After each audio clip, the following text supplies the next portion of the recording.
А строительство нового корпуса СГУ идет в штатном режиме. В обозначенные сроки до 2023 года подрядчик планирует завершить работы. Напомним, изначально они должны были начаться еще год назад. Но финансирование объекта немного затянулось. Контракт заключили лишь в августе 2021-го после длительного согласования проектно-сметной документации. Сейчас на объекте уже выполнены необходимые работы. По подготовке котлована идет погружение свай.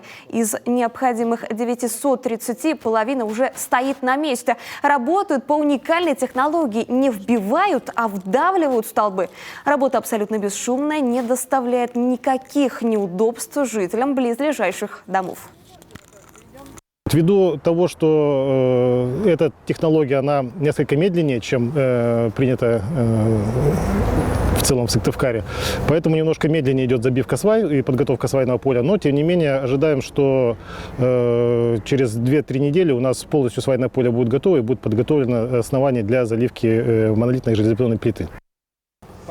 Изначально стоимость объекта была 837 миллионов рублей. Но стройматериалы подорожали, смету пришлось скорректировать, увеличить на 220 миллионов. Согласование сейчас в главгосэкспертизе. После федеральной Минобраз выделят необходимую дополнительную сумму. На объекте работает компания «Проммонтажстрой». Этот же подрядчик ведет Тентюковский дом-интернат.